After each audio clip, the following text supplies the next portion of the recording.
반갑습니다. 네, 반갑습니다. 잘 들리시죠? 네. 네. 예, 오늘은 말씀드린 것처럼 올해 1월 달에 열반하신 틱나탄 스님의 생애와 또 그분의 가르침과 또 그분이 마지막에 남기신 열반송에 대해서 한번 살펴보는 추모의 시간을 가지도록 하겠습니다. 틱나탄 스님은 달라이 라마와 함께 세계적으로 알려진 불교 지도자였죠. 그리고 또 시인이기도 하시고 또 평화운동가이기도 합니다. 그래서 스님은 1926년도에 태어나셔서 2022년도에 열반하셨으니까 만으로 하면은 96세에 열반하신 게 됩니다. 한국 나이로 하면 97세 이렇게 이제 되죠. 그 스님은 26년도에 태어나셔서 16살 되던 해에 출가를 하셨어요. 그러니까 1942년도에 출가를 하셨죠. 그런데 그 당시에 베트남의 환경은 상당히 열악했습니다. 1946년도부터 당시 베트남을 지배하던 프랑스에 대항해서 베트남 독립 전쟁이 일어납니다. 그래서 이 전쟁이 1954년도까지 계속이 돼요. 그래서 1954년도에 독립이 되었지만 우리 한반도와 마찬가지로 베트남이 남북으로 분단이 일어나죠. 그 분단이 일어나서 54년부터 계속 남북 전쟁이 일어나는 그러한 상황이었고, 월남, 즉 남부 베트남을 통치하던 고딘 디엠 대통령이 그분이 가톨릭 신자인데 상당히 좀 외골수적인 그런 사람이었어요. 그래서 불교에 대한 단합이 그 당시에 상당히 많았다. 그래서 스님이 베트남에서 활동하시는데 상당한 제약이 있었다. 그래서 1961년도에 스님이 이제 미국으로 건너오십니다. 미국으로 도미하셔서 프린스턴 대학교에서 공부를 하시면서 호넬이라든지 컬럼비아 대학 같은 데서 강연을 시작하시면서 이제 스님이 알려지기 시작하는 거예요. 미주 사회에. 그런데 이제 1964년도에 유명한 통킹만 사건이 일어납니다. 베트남에서. 그리고 1965년도에 미국의 전투부대가 이제 참전을 하게 되죠. 그러면서 1964년부터 이제 대대적인 베트남 반전 운동이 미국에서 일어납니다. 스님은 전쟁에 반대하는 그러한 반전 운동을 적극적으로 하시게 되고, 그러면서 이제 평화 운동에 직접적으로 많이 나서시게 되죠. 그래서 이제 마틴 루터 킹 목사와도 친분이 두터워지고 1967년도에 노벨 평화상 후보로 지명되면서 상당히 세계적으로 이제 이름이 알려지게 됩니다.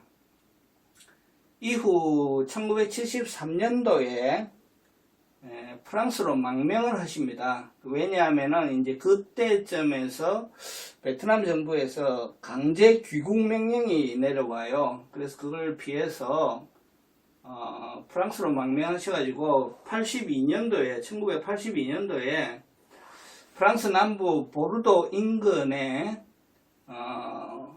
플럼 빌리지, 플럼이라고 하는 게 이제 한국말로 하면 자두죠, 자두. 과일이죠. 그 인근에 플럼이 많이 나는 모양입니다. 그래서 플럼 빌리지라는 공동체를 만드십니다. 수행 공동체, 명상 수행 공동체인 플럼 빌리지를 만들어서 본격적으로 서구 사회에 이 불교를 보급을 하십니다. 그런데 보급하는 방식이 상당히 대중화되고 현대화된 형태로 불교를 보급을 하시게 됩니다. 그리고 이제 2005년이 되면 이제 월남은 그 75년도에 폐망을 하고 통일 베트남이 되거든요.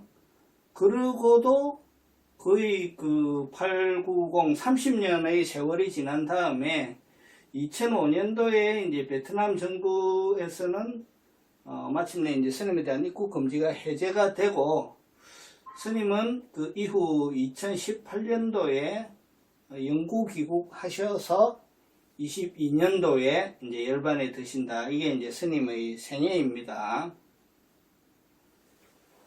그리고 이제 그 스님의 가르침은 우리가 한번 잘 생각을 해볼 필요가 있어요.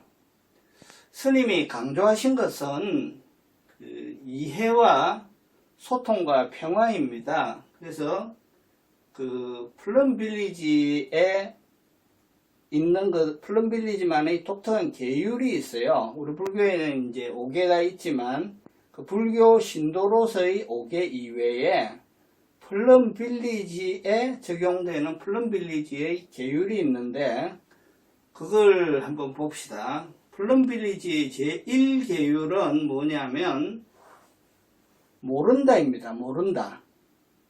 참 재밌죠? 계율이 첫 번째가 모른다입니다. 두 번째는 뭐냐면요, 지금 아는 것이 변하지 않는다고 생각하지 않는다입니다. 자, 이 말뜻을 우리가 잘 한번 새겨보셔야 됩니다. 자, 모른다라고 하는 것은 뭐의 반대죠? 안다의 반대죠. 그 다음에 지금 내가 아는 것이 변하지 않는다라고 하는 생각은 뭡니까? 그거는 나는 옳고 너는 틀렸다죠.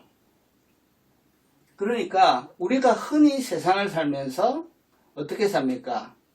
나는 안다.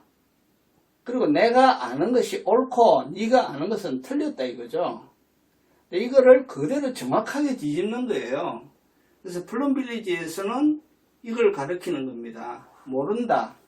그 다음에 내가 아는 것은 항상 변하는 것이다. 이렇게 이제 가르치시는 거죠. 그래서 내가 안다, 나는 옳고 너가 틀렸다라고 하는 이 모든 것이 그 갈등과 폭력의 시작입니다. 그래서 이러한 갈등과 폭력은 개인과 개인 간, 국가와 국가 간, 단체와 단체 사이를 지배하는 거예요. 스님은 수행에 의해서 이거를 깨뜨리시는 거예요. 그래서 플럼빌리지에 가면은, 저도 뭐 가보지 못했습니다만, 우리 스카모니 붓다의 초상화와 예수 그리스도의 초상화가 나란히 붙어 있다고 합니다. 그리고 참가자가 어떤 인종이건 어떤 종교를 갖고 있건 전혀 제한을 두지 않는다고 합니다. 그래서 인종과 종교의 차별이 없이 플럼빌리지에서 생활을 하고, 또 스님이 플럼빌리지에서 하시는 법문을 잘 들어보면요, 불교 용어를 거의 쓰지 않아요. 불교 용어를 거의 쓰지 않은 일상의 용어를 쓰면서 부처님의 법을 정확하게 전달을 하세요. 이러한 그 굉장한 특징이 있어요. 그래서 세계적으로 이 스님의 가르침이 그만큼 많이 받아들여지고 또 많은 변화를 일으킨 겁니다. 그래서 여러 가지 그 활동 중에 그 용어로서 Wake Up Movement라고 합니다. Wake Up Movement, 각성운동이죠. 깨어나는 운동. 이걸 통해서 전 세계에 있는 많은 교사들이 이 플럼빌리지에 참가합니다. 참가해서 그 교사들이 변화를 해요. 변화를 일으키는데, 자, 교사의 역할은 뭡니까? 교사의 역할은 학생들을 잘 가르치는 거죠. 학생들을 잘 가르친다는 것은 그 교육의 집중도가 굉장히 올라간다는 거 아닙니까? 그러면 이 교육의 집중도가 올라간다는 것은 어디에서 오느냐?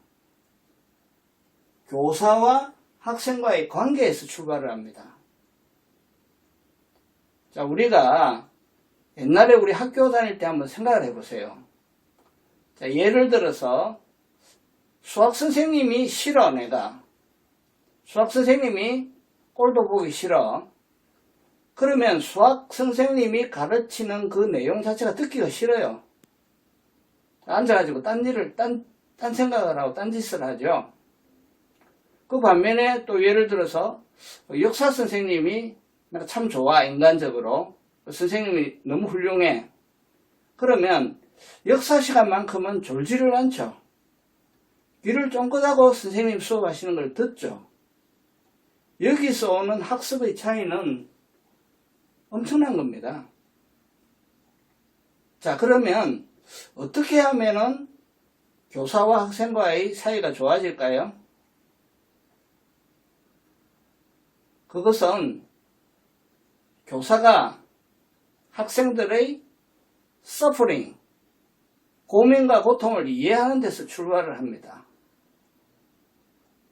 그래서 학생들이 어떤 마음의 갈등을 겪고 있는지, 어떤 마음의 고통을 겪고 있는지를 교사가 이해하는 데서 출발을 하는 거예요. 그래서 이러한 교육을 통해서 상당히 많은 큰 변화가 일어납니다. 전 세계 학교에서. 그래서 그 당시 기록에 따르면 그 당시 그 캘리포니아 주지사가 브라운 주지사인데요. 캘리포니아에서도 이 교육 방식을 그 당시에 도입을 했던 걸로 그 기록이 나와 있습니다. 그래서 스님은 그 부처님 법을 실제로 이렇게 적용해서 이 사회를, 우리 공동체를 평화롭게 직접 변화시키는 그러한 실질적인 그러한 일을 많이 하셨어요.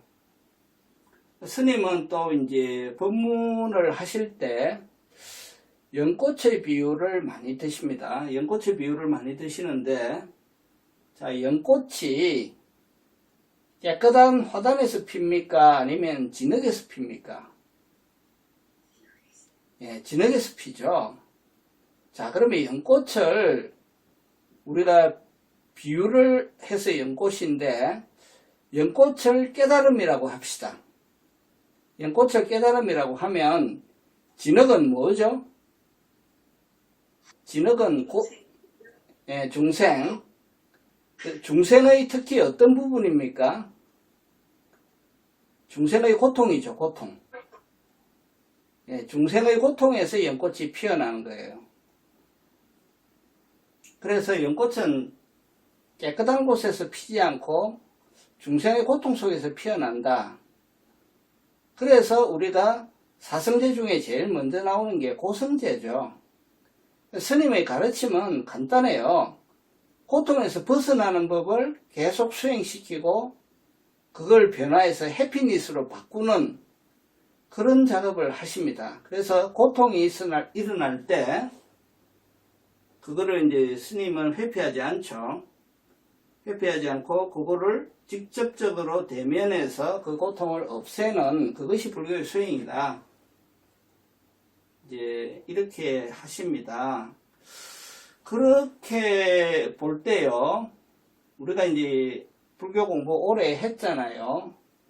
뭐 몇 년 하신 분도 있고 또 몇십 년간 하신 분도 있지만 우리가 수행을 한번 되돌이켜 봐야 돼요. 그럼 고통을 결국 없애고, 그 불교의 목표가, 불교 공부를 하고 불교 수행을 하는 목표가 이고덕락이죠. 고통을 여의고 해피니스, 행복을 얻기 위해서 하는 것인데, 우리가 이제 교학과 수행이라는 측면에서 이 대목에서 한번 되돌이켜 볼 필요가 있어요.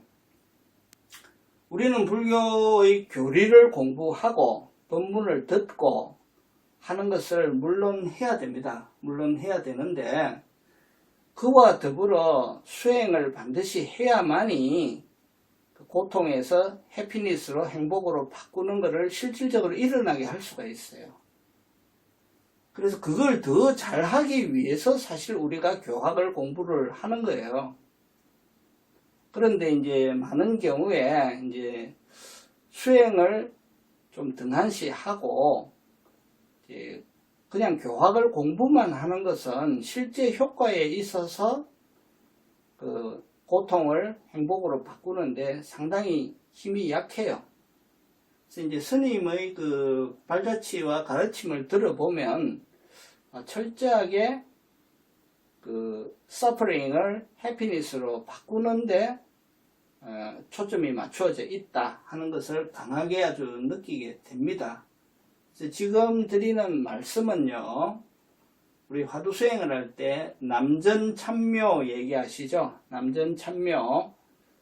남전 스님 문화에 여러 수행자들이 모여 있는데 동쪽에 있는 집에 사는 동당과 서쪽에 있는 집에 사는 서당이 서로 편을 나누어서 그 절에 사는 고양이가 동쪽 고양이다 서쪽 고양이다 싸우는 이제 장면이 나오잖아요. 그 남전참묘의 화두도 결국 이 내용과 맥을 같이 합니다. 그래서 더 이상 그 시간 관계상 남전참묘에 대한 깊은 얘기는 안 하겠지만 기회가 되시면 한번 그 화두도 한번 참고를 해보시기 바랍니다. 자, 그래서 또 스님은 뭘 강조하시냐면요, 온전히 지금 여기서 깨어있는 마음, 그것이 바로 정토고 그것이 바로 천국이다. 이것을 많이 강조를 하십니다. 자, 그리고 우리가 수행을 하다 보면은 나쁜 습관이 올라오잖아요. 자기의 업이라고도 그러죠. 습이라고도 그러고. 자, 그런 것이 올라올 때 우리는 그것에 그 나쁜 습에 대해서 어떻게 대응할 것이냐. 스님 법문에 따르면 요건 제가 이제 영어로 그걸 표현할 때 그 앞에 글자만 쓴 거예요. R과 F를 하지 말고 R과 S를 하라 이렇게 가르치거든요. 자, 하지 말라고 하는 R과 F가 뭘까요? 한번 맞춰보세요. 이 퀴즈 시간입니다. 내가 알아차렸어. 이 나쁜 습관이 지금 올라오고 있어요. 그게 딱 올라올 때 뭐를 하지 말아야 되죠? R은 뭐냐면요, resist.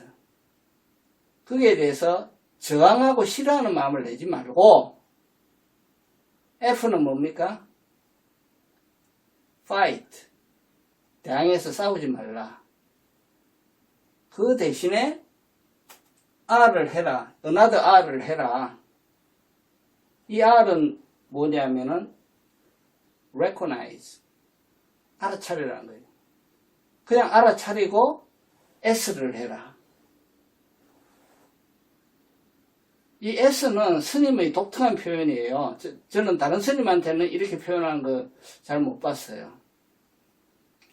스마일 하라고 가르치세요. 스마일 하라. 보통 우리 나쁜 습관이 올라오면 자책하잖아요. 아직도 이런 게 나한테 남아있네? 그리고 거기에 대해서 대항하고 싸우려고 그러잖아요. 그거 하지 말고 그냥 알아차리고 빙글에 미소를 지으라는 거예요. 너 또 올라왔구나. 또 이번에 오랜만에 올라왔네. 아직 남아있네. 너 올라왔구나. 하고 빙글에 웃어주라는 거죠. 자, 그러면은 W하고 D가 일어나는 거예요. W는 weakening, 약해지는 거예요. 그 다음에 D는 disappear, 사라지는 거죠. 자, 지금 우리가 불교적으로 얘기하면 사념처를 관해가지고 뭘 어떻게 하라 이렇게 막 복잡하게 가르치잖아요. 스님 얼마나 쉽게 가르칩니까 지금. 저항하고 싸우지 마세요. 알아차리고 미소를 지으세요. 그러면은 약해져서 없어질 것입니다. 그죠?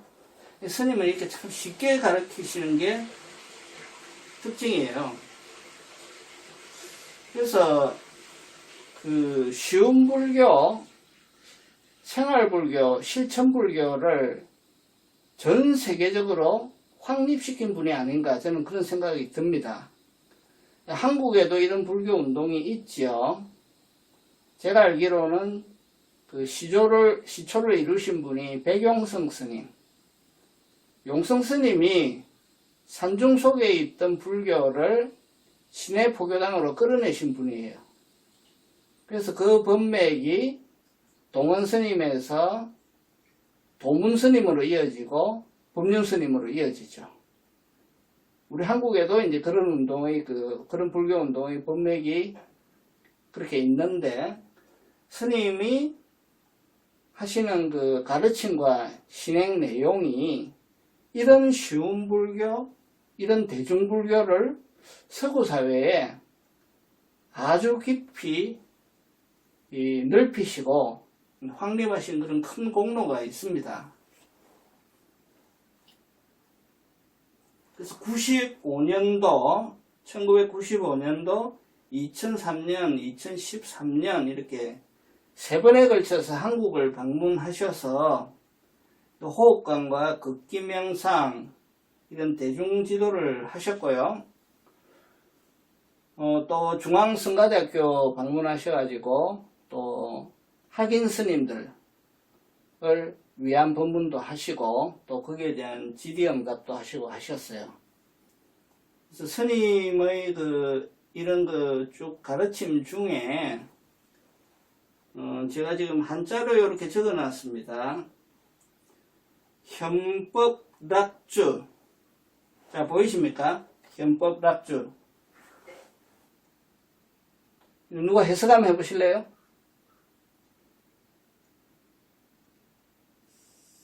자, 여기서 현법, 현재의 법이다 이거죠. 현재의 법. 현재의 법이다 할 때 제가 법이 세 가지 의미 갖고 있다고 말씀드렸잖아요. 첫째는 규범이나 규율, 둘째는 부처님의 가르침, 셋째는 일체법. 그 셋 중에 여기서 말하는 법이 뭘까요? 예, 일체법이에요. 여기서 얘기하는 것은. 현재의 일체법이라는 것은 지금 현재 이 순간이라는 거예요. 지금 현재 이 순간이다. 극락이다 이거예요. 극락이는 여기에 머물러라는 거죠.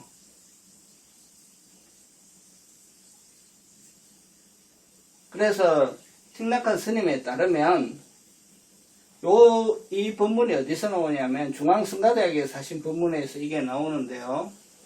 중화암경에서 부처님께서 너무나 중요하기 때문에 5번을 강조하셨다고 해요.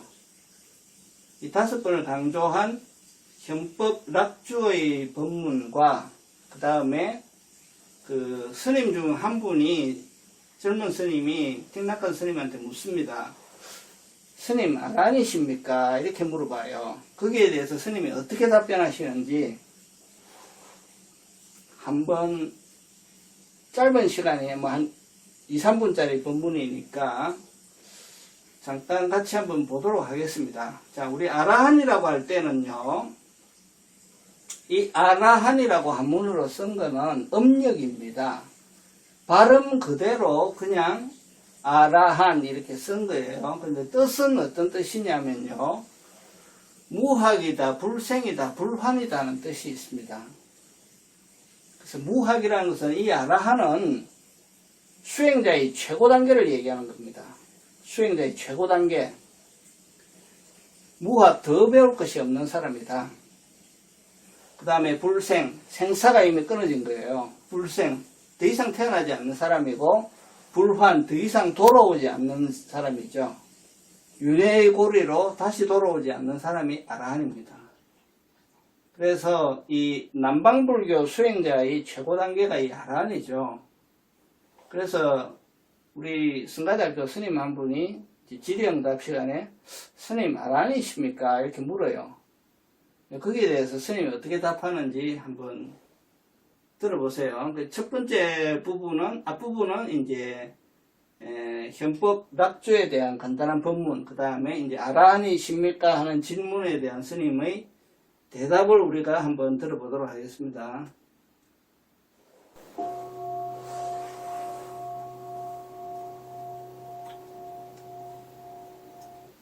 There is a sutra in the Madhya Agama, Chungaham. The Buddha taught a group of businessmen.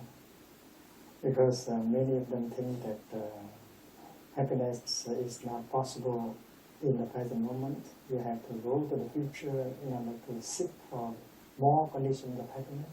The Buddha insists on the fact that you can be truly happy in the present moment, repeated by the Buddha 5 times in the same sutra.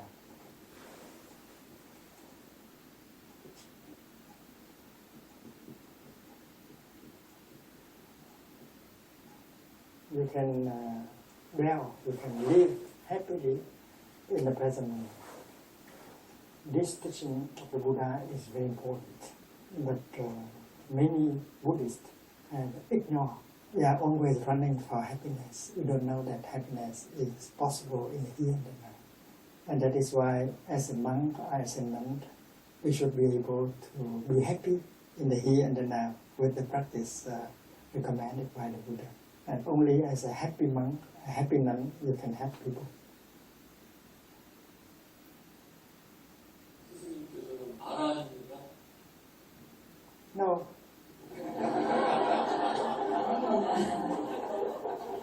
I have learned from the Buddha many things. I learned from him how to be joyful, how to be happy. I learned from him how to take care of my suffering. I have learned from him the way to help other people to suffer less. And I believe that if next life I will be a monk again. To be a monk is good enough. You don't need to be an arhat.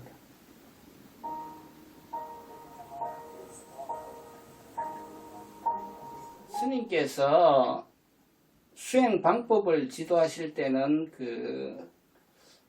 비파사나를 많이 지도를 하세요. 특히 호흡관을 많이 지도를 하시는데, 스님은 간화성 공부도 하신 분입니다. 공안 공부도 하신 분이에요. 그래서 대승불교와 남방불교를 다 공부를 하신 분이에요. 그래서 스님의 기본 자세는 아라한이 되어서 자기가 승부라는 거 여기에 있지 않습니다. 스님은 제가 보기에는 아주 확실하게 그 뜻을 대승보살에 두고 계시죠. 이제 수행 방법의 지도는 스님도 이제 다른 본문에 그런 말씀하신 게 있어요. 공안을 훌륭한 수행법이지만 자기 목표는 많은 사람들을 서프링에서 해피니스로 바꾸는 데 있는데, 그 바꾸는 과정에 공안을 적용할 때 퍼센테이지가 낮다는 거예요. 실제로 공안을 통해서 대중이 서프링에서 해피니스로 넘어오는 게 낮기 때문에 자기가 이제 공안을 많이 안 쓰고 이러한 호흡관 수행법을 많이 쓴다, 이런 말씀하신 적도 있어요. 그래서 스님이 이제 하나를 알고 다른 쪽은 좀 모르시는 그런 분이 아니고 다 아시는 분이에요. 자, 스님의 열반송을 이제 우리가 마지막으로 한번 살펴보겠습니다. 그래서 큰 스승의 열반송은 사실상 자기가 깊이 있게 읽으면서 새기는 게 좋죠. 새기는 게 좋지만 또 대중의 근기가 다 다르기 때문에 같이 한번 우리가 살펴보는 것도 또 공부에 도움이 되는 측면이 있다고 생각을 합니다. 이 몸은 내가 아니다. 이 몸은 나를 가둘 수 없다.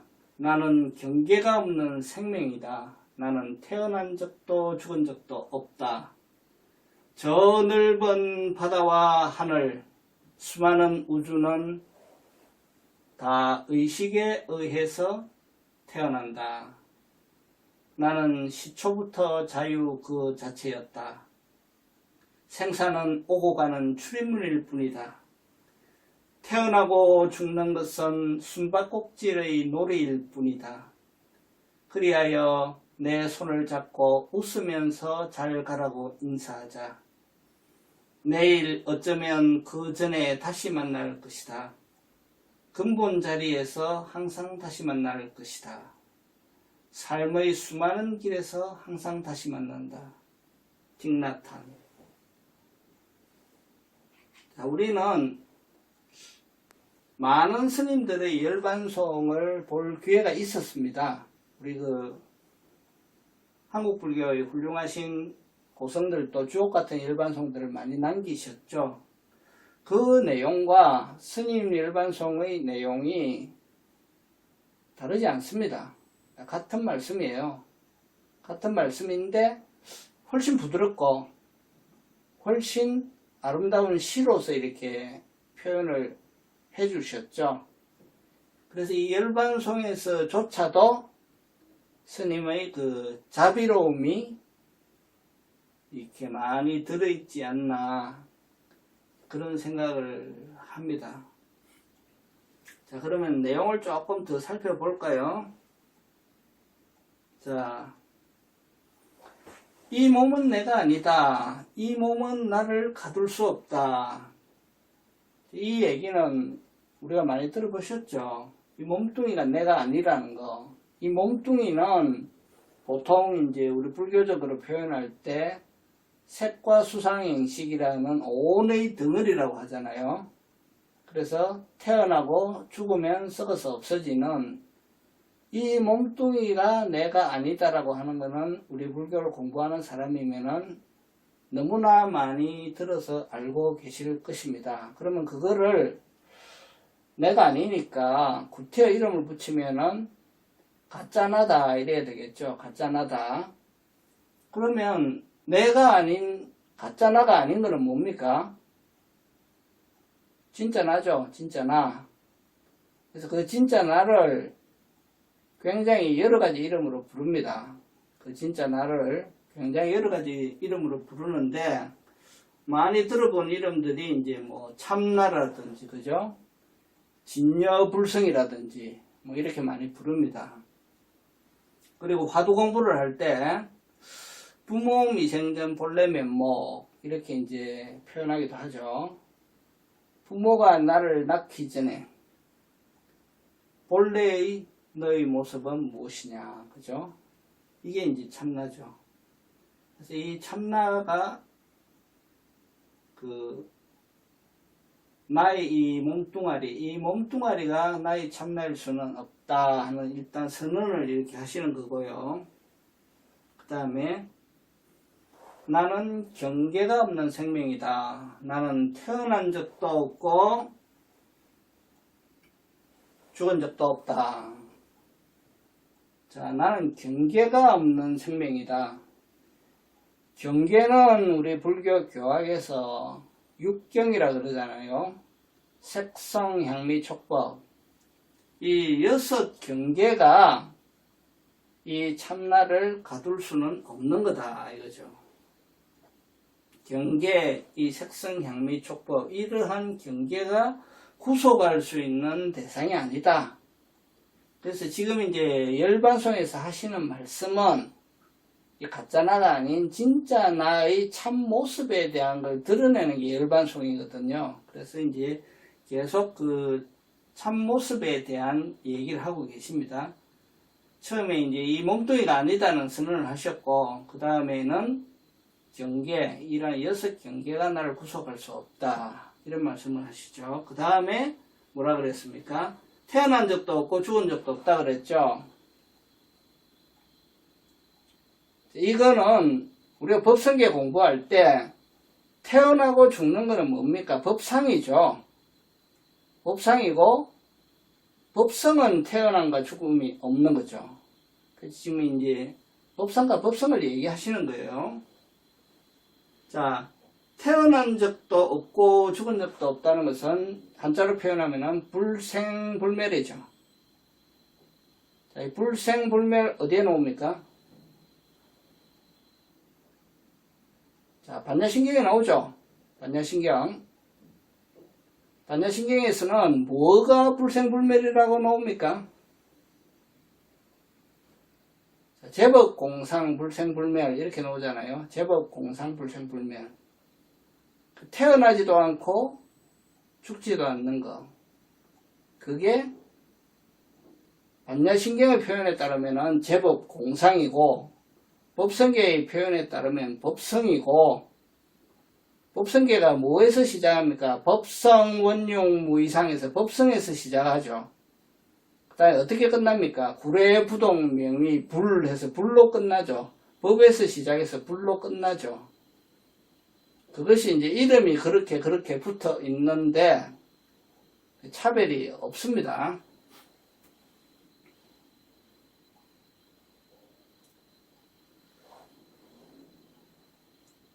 그래서 불생불멸이다. 제법 공상은 불생불멸인데 오직 인연 따라서 그 법상을 잠시 드러낼 뿐이다.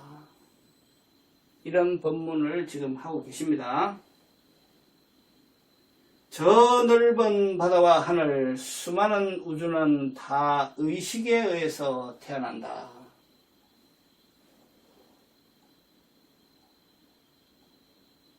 이거요,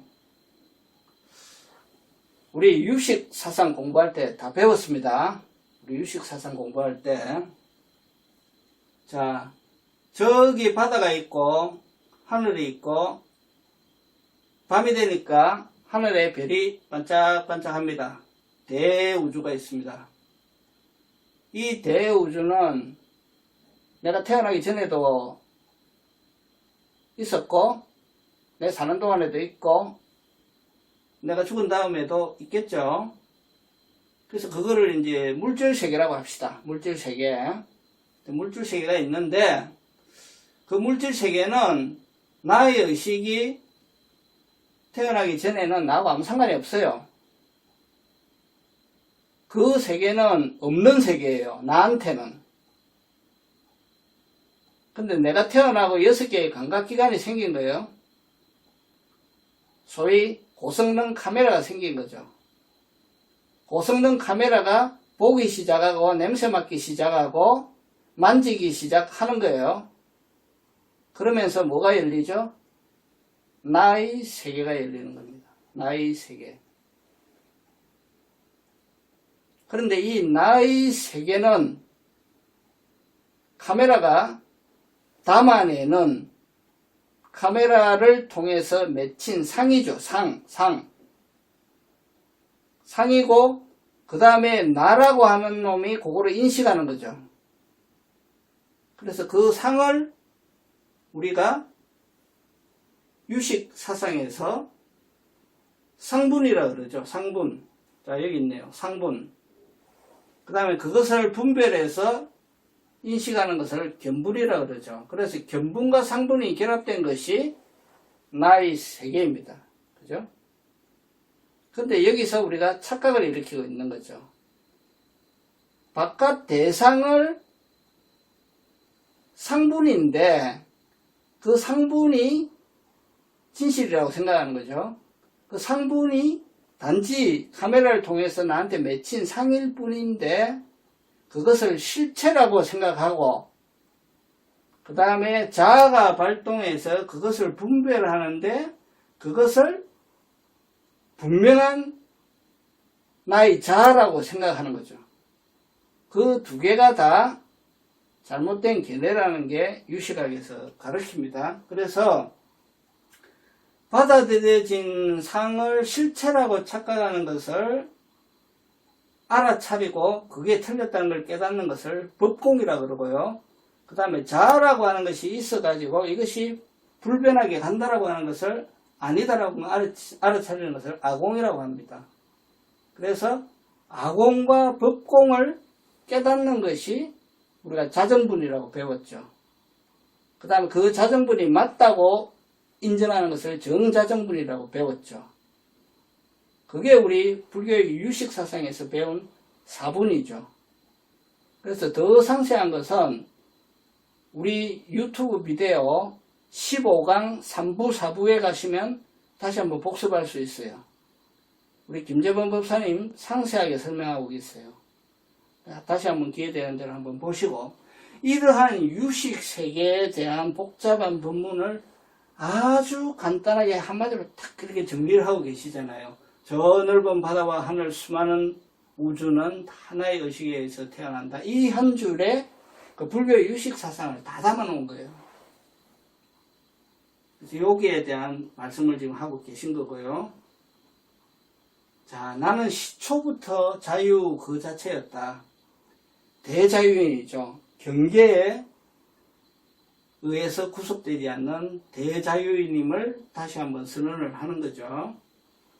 그 다음에 생사라고 하는 것은 뭐냐? 자, 이런 대자유인에게 생사라고 하는 것은 하나의 인연에 의해서 법상이 잠깐 드러났다가 잠깐 사라지는 것일 뿐이죠.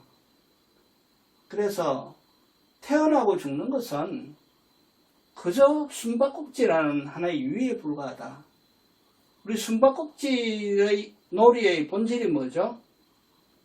숨었다가 나왔다가 다시 숨는 거죠. 그죠? 잠깐 보였다가 숨고 보였다가 숨고 하는 그 놀이에 불과하다는 거예요. 생사라고 하는 것이. 그렇게 볼 때 생사라는 것은 뭐냐? 그저 오고 가는 하나의 출입문일 뿐이다. 이렇게 지금 말씀을 하고 계시죠. 자, 그리하여 내 손을 잡고 웃으면서 잘 가라고 인사하자. 그죠?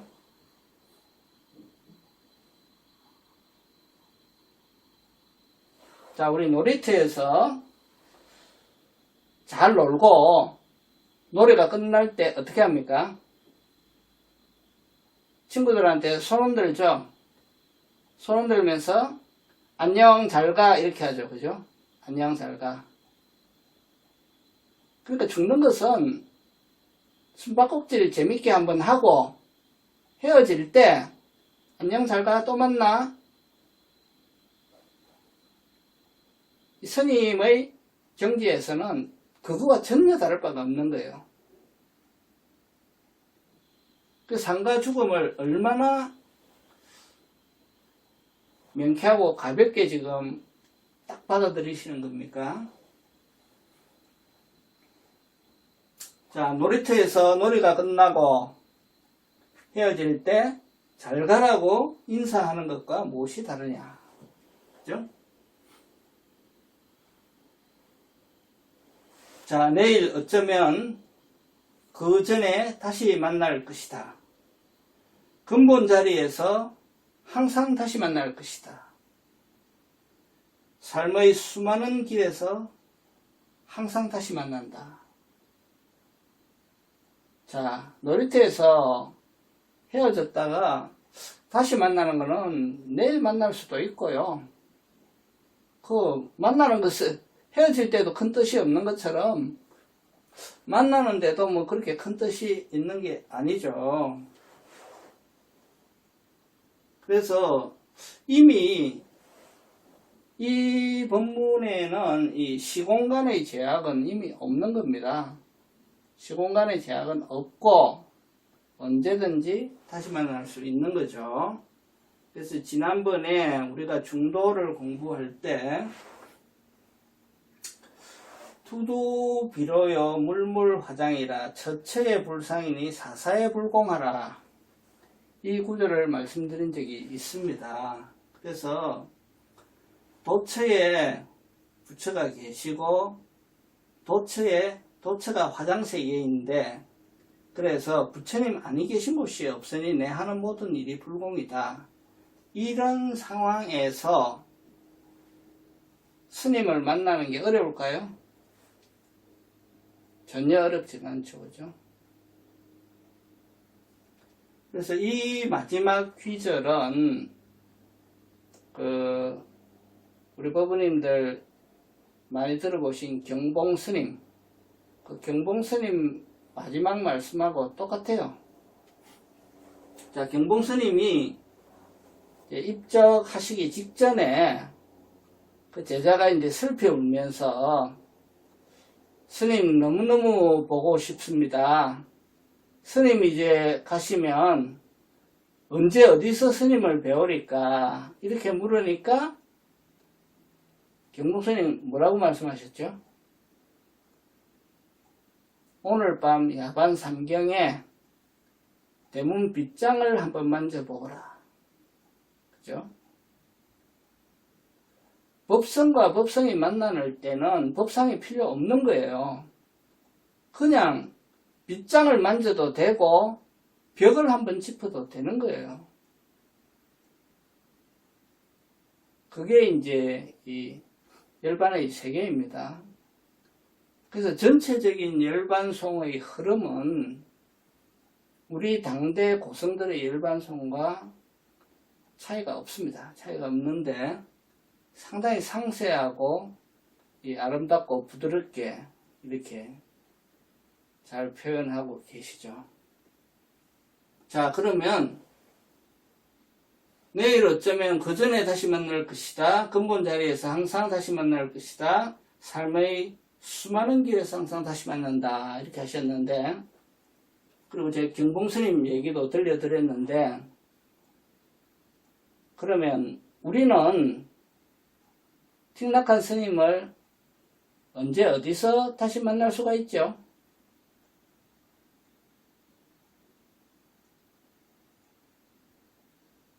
우리는 틱낙한 스님을 어떻게 하면 다시 만날 수 있죠?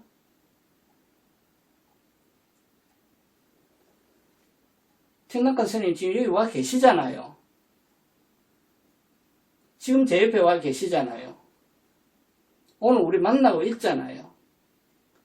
우리 법부님도 옆에도 지금 와 계시잖아요. 우리는 지금 틱낙한 스님과 함께 있는 겁니다. 자, 이상으로 오늘 법담은 마치겠습니다. 선발하십시오.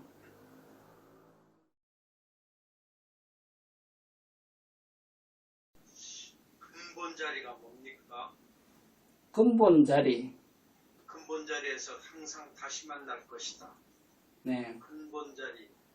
근본 자리는 이제 법성의 자리가 되겠죠. 법성의 자리. 법성의 자리는 어디에 있죠? 모든 티끌 하나에 다 있다고 법성계에서 가르쳤죠. 일미진중 함시방, 일체진중 여기시, 그죠? 그래서 근본 자리에서 다시 만난다는 것은 언제나 만날 수 있는 거 아니에요? 예, 언제나 만날 수 있는데 그 근본 자리에서 만나는 거는 그 열쇠는 다른 사람이 갖고 있는 게 아니라 내가 갖고 있죠. 그죠? 예, 내가 법성의 자리로 돌아가면 다 만날 수가 있죠. 내가 법성의 자리로 못 들어가고 내가 갇혀 있을 때는 못 만나겠죠. 절에 가도 못 만나고 큰 스님 법문을 들으러 가서 앉아 있어도 못 만나고 또 죽어서도 못 만나겠죠. 그래서 내가 나의 그 법성을 드러낼 때, 나의 근본 자리가 드러날 때, 우리는 경봉 스님도 다 만날 수 있고, 틱낙한 스님도 만날 수 있고, 스카모니 부처님도 만날 수 있고, 비로자나불도 만날 수 있고, 이제 한 거죠. 그래서 신불급 중생 시삼이 무차별이죠. 그죠? 그래서 그러니까 그거예요. 밖에서 찾을 게 없고 원래 내가 맞는 거예요. 원래 내가 맞는데 그걸 못 보고 있는 거죠. 그죠? 그게 이제 그걸 깨닫는 게 이제 수행이고 공부가 되겠죠. 그래서 이제 열반송은 이제 열반에 관한 얘기, 그리고 방금 질문하신 근본 자리에 관한 얘기, 또 진여불성이라고 하는 그 자리에 관한 얘기를 하기 때문에 이것도 쉽지는 않죠. 쉽지는 않지만 이제 거기에 대한 묘사를 이제 여러 형태의 이렇게 말씀으로서 하고 계신 거예요. 그래서 틈나는 대로요, 여러 번 한번 읽어보세요. 여러 번 한번 읽어보고, 한 6개월 동안 공부한 다음에 또 한번 읽어보시고요. 1년 공부한 다음에 또 한번 읽어보세요. 읽어볼 때마다 느끼시는 바가 좀 다를 것입니다.